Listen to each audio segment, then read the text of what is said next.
buy a ticket. The time now is that you shut way the up, door. and I'm going to go to Mr. McLean. Mr. McLean, you go ahead for 5 minutes with the Minister. Thank you, Mr. Chair, and Minister, officials, welcome. I'm going to go right into your supplementary estimates here, where you're asking us to give our input on $671 million of additional appropriations you want for this year. But in your past yearly estimates, your biggest increase in funding seems to come from professional and special services. $600 million spent in this area 3 years ago, $1.4 billion last year. How much are you spending in professional and special services this year? Honourable Minister. Pass to the Deputy Minister. Okay, Deputy.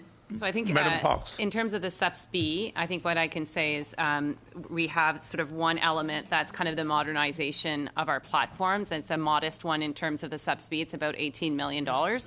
Some of that would be for kind of cloud technology, et cetera. I think that we always look at the balance of, outside external advice versus internal spend.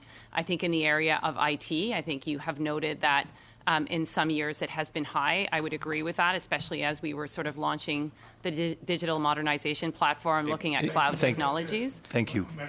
I have limited time here. Yeah. So the expected number for this year? Minister. We can get it to you. Yeah. Okay. I'll go on with the next Natalie may question. have it. She's got it. She's got it. We have it. Go ahead, please. Mr. McLean, don't worry, I'll keep time here. Okay, So the expected number for this fiscal year is 1.9 billion, but 70% of that is for passport delivery amounts that we transfer to ESDC, hotels. Sorry, can we stop? You said 9.9 billion? 1.9. 1.9 billion. Thank you. 1.9 billion. So from 1.4 to 1.9, so another $500 million increase. No, 70. Well, yes, but 70% of that is for and includes hotels and the interim federal help program, which have increased since last year. So that includes the hotels where nobody was really staying half the time and they were excessively paid for? Ms. Mansour. Minister? I mean, if you look, I don't know what you're referring to, but if you look at the hotel occupancy rate across the IRCC network, it is well, Deputy Minister's telling me 95 to 98%. Mr. McLean. Can you provide us with the top 5 payers of those professional and special services, please? The payees, I'm sorry. Honourable Minister. I'm sure we could provide you a list.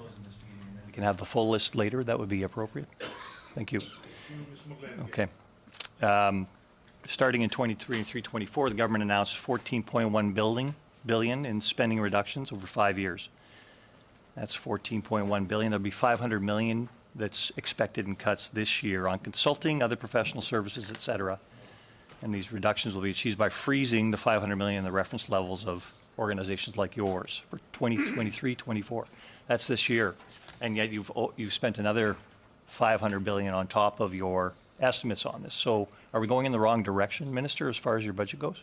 Honourable Minister. I think across the system we are looking at efficiencies. There is no question that in this department in particular, given the rise in the clientele, the historic demands, that we are seeing pressures that have nothing to do with our desire to be efficient in what we actually do, and as well look at attempts to rationalize how we do immigration in Canada. That was sort of the point and conclusion of the strategic immigration review. Yeah, thank you, Minister. And but you continue to push these out. I mean, this is the department you're in charge of at this point in time. You continue to push these numbers out as if each year you're going to have a reduction, and every time you come back with more SUPs, that pushes you beyond what the last year's spending was. So there seems like there's a lack of foresight in the spending here. And I will note the full-time equivalence that you continue to show in your departmental plan includes a reduction of very minimal amounts of bodies, but very large amounts of funding that are being reduced in the future here. Is this a mirage, or are you actually putting some planning into this about how you're actually going to meet the needs of the department with the resources you have presented in the main estimates? Honourable Minister, you have 20 seconds to respond. Madam Box. Maybe just quickly, I can say that we have commitments to make and that we've made on professional services reductions, but I would just note that for the interim health benefit, if we have an increase in humanitarian and compassion arrivals, there will be, by definition, an increase in that spend in the context of people having access to the interim health benefit.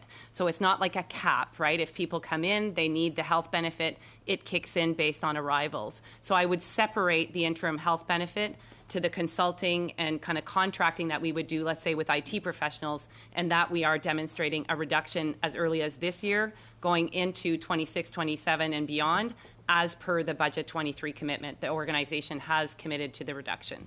Thank you.